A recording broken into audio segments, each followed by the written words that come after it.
Usa sa makahatag og inspirasyon nato sa pag-apply diri sa South Korea kaning mako man og sweldo gawas pa sa mga lain pang maayong benepisyo nga atong madawat kung naata diri magtrabaho. So karon hatagan mo na og breakdown kung tinuod ba ni nga issue or nindot ba jud ang ilang paghatag og sweldo sa mga trabahante diri sa South Korea. Karong adlaw ning duty ko sa among company og 8 hours plus gitagaan mi og 2 oras nga overtime. So mao ni atong gamong computation i-compare nato or maghatag ta og comparison sa pag-compute sa Pilipinas og diri sa South Korea. Before nato ini padayon ang video, atong i-shout out sa ni atong followers, subscribers sa YouTube nga si Drill Kajuk Student. Hello sir, maayong gabi diha. Shout out from Masbate. Good evening po.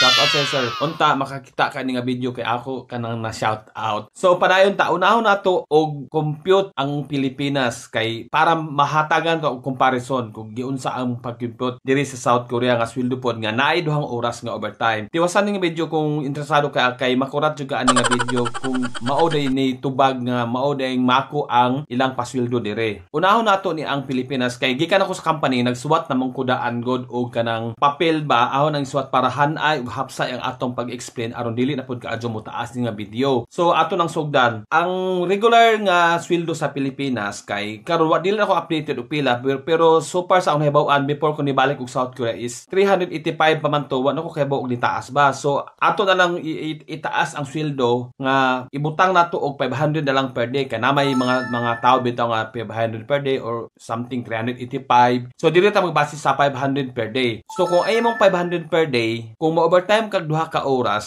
so di ba ang pag-compute sa Pilipinas kay regular hours nga 8 hours divided by 8, so mao na imong mahimong overtime, di ba? So kay 500 man ang inadlaw nga atong kuwag base, i-divide nimo og 8, ang result ana is 62 pesos 50 centavos. So mao nga na ang per hour nimo kung mag-overtime ka. So kanamang kay 2 oras nga overtime ang atong sample, so ang imong mahimong bayad sa 2 ka oras is 125 pesos sa 2 oras nga overtime. So kung i-plus nimo tong regular nga 8 hours nga 500 pesos nga imong inadlaw, so naa kay masapi nga 625 pesos apil na ang overtime. So tama mali, kung mali ko please comment down below para atong maklaro jud ni. So direta sa South Korea. Sa South Korea karon nga time jud nga 2024 ang usang adlaw nimo bayad sa based on labor rate 79,040 Korean won money na siya. Nasa screen makita niyo sa screen. Kung i-convert niya sa peso bayad online nasa 3,272 pesos ang imong usang adlaw jud nga duty. So karon unsaon nimo pagkuha ang pagbayad sa overtime diri sa South Korea? So ingani ang pag-compute. 79,040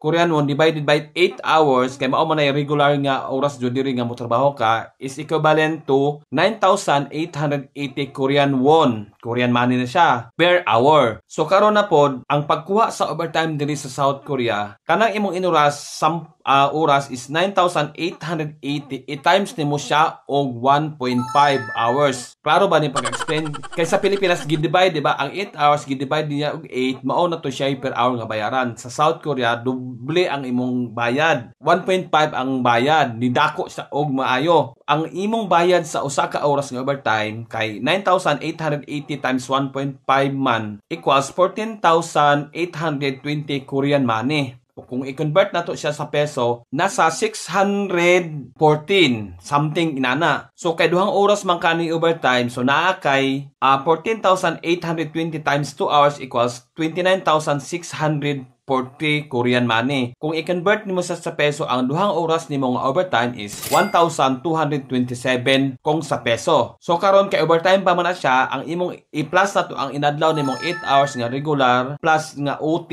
nga 2 oras equals ang mahimo nimong kwarta sa usa ka adlaw apil na ang 2 ka oras nga overtime is 4,499 pesos via online conversion ni siya. Kay diri man mi magpadala kung magpadala mi sa Pilipinas. Actual ni siya nga conversion sa ka peso. Inana kadako ang masapi nato kung mo trabaho ta og 8 hours plus 2 oras nga overtime sa usa ka adlaw na siya. Klaro ba ni siya nga dako jud ang inadlaw sa South Korea kung naa tay overtime.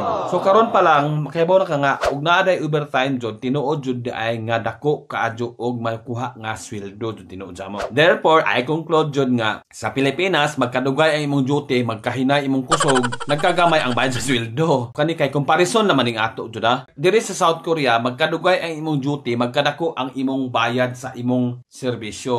Ana ka importante ang ilang oras diri kay the more kakapuyon sa imong lawas trabahon, mas ganahan man po ka mo trabaho kay nagkadako naman noon ang iyang rate. O di ba? So nindot kaayo sa pamation kung naay overtime. Pero dili pod lagi tanang company diri nga naapoy tanang overtime. Sortihan lang jud pod nga naa kay overtime. Mao nang ang atong bation kung sa Pilipinas ug sa South Korea, sa Pilipinas murag tapuan or kapuyon ta po overtime nun kay mao ito nagkagamay man ang bayad sa overtime noon. Diri sa South Korea paghatagan kag overtime nya kaya pa nimo mo trabaho, moaskil kag samot kay tiaw bay na doble ang imong sweldo sa imong inadlaw, halos na doble. What if overtime mon kag 4 hours, doble na imong sweldo sa usang adlaw regular ug overtime. Mao nang makaingon jud ko or ma-explain na sa inyo ha nga tinuod nga mudako jud ang sweldo basta na ay overtime. Unta ang pag-apply nimo sa South Korea dili lang kay sa kwarta nga dako ang imong pagbasihan kundi kani po mga maayong